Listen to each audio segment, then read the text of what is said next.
Hi all, it's been a busy week in the news and we've got a lot of political stuff to cover today, including all the action leading up to the Republican National Convention, where Trump was officially named the Republican presidential candidate. But first, Trump is running for his second term, and a president can only serve 2 terms in office. But do you know that wasn't always the case? There was one person who served more. So our question of the day, which US president served 4 terms in office? If you know, send us your answer to hi@firststopnews.com, or just stick around to find out who it was. The Republican National Convention has been going on all week in Milwaukee, Wisconsin, and ends tonight. Trump arrived to the event on Monday night bandaged. This was the first time he was seen after gunshots at his rally last Saturday afternoon. Before we get into what the convention is and what's going on there, let's break down what happened at Trump's rally last weekend. Shots were fired during the former president's speech at a Pennsylvania rally on Saturday. A bullet reportedly grazed the former president's right ear. He was rushed off stage by Secret Service. The FBI has said this was an assassination attempt. The gunshots killed 1 person and 2 others were injured. The 20-year-old shooter was also killed, and his motive is still unknown. The Secret Service's planning of the rally is being investigated to try to understand how the shooter was able to access a nearby rooftop. President Biden gave a speech from the Oval Office condemning the violence. There's no place in America for this kind of violence, or for any violence ever. Period. No exceptions. And called for unity within America. You know, the political record in this country has gotten very heated. It's time to cool it down.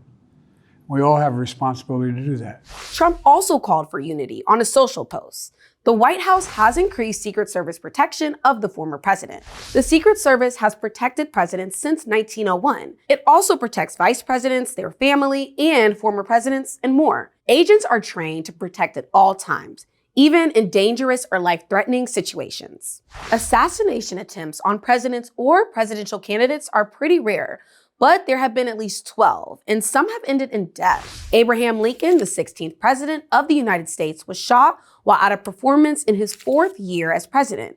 He died hours later. John F. Kennedy was also assassinated during a trip to Dallas in 1963. His VP, Lyndon B. Johnson, was sworn in as president on Air Force One just hours after Kennedy was shot. Kennedy's brother, Robert F. Kennedy, was also killed. He was shot at a celebration event after winning the California primary in 1968. Others have survived assassination attempts, like Gerald Ford, who faced 2 assassination attempts weeks apart in 1975. He was not injured in either. Theodore Roosevelt was shot in 1912 while aiming for a 3rd term. He had previously served 2 terms as president. He was not seriously injured, and he did not win the election. And in 1981, Ronald Reagan was safe after an assassination attempt in Washington, D.C. 3 people were also shot, including his press secretary, who was partially paralyzed. If you want more about the history of U.S. presidential protection or other government agencies and how they work, let us know through hi@firststopnews.com. Okay, so now let's talk about the convention. Nominating conventions happen every 4 years. It's where delegates officially choose and announce the party's presidential nominee. A delegate is a person who is selected by their parties to represent their state or district. Each state has both Republican and Democratic delegates. The state of Oklahoma proudly cast all of its 43 votes for President Donald J. Trump. The conventions also have a lot of speeches, meetings, and events with very important party leaders.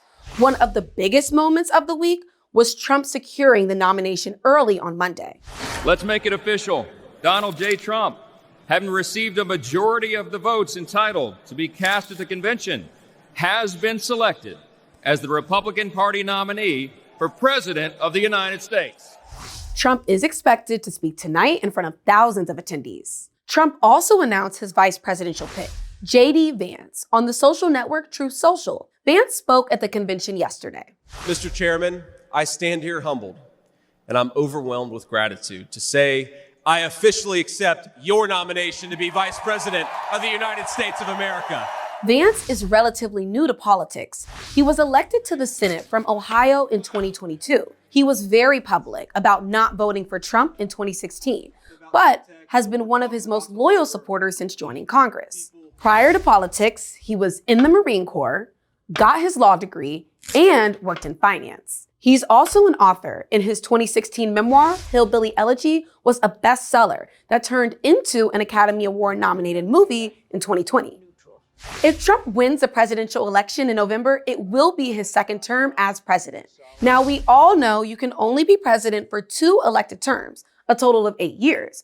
But that was not always the case. Our question of the day, which U.S. president served 4 terms in office? The answer, Franklin Delano Roosevelt, also known as FDR. He was elected in 1932 and 1936, and then again in 1940 and in 1944. That's 4.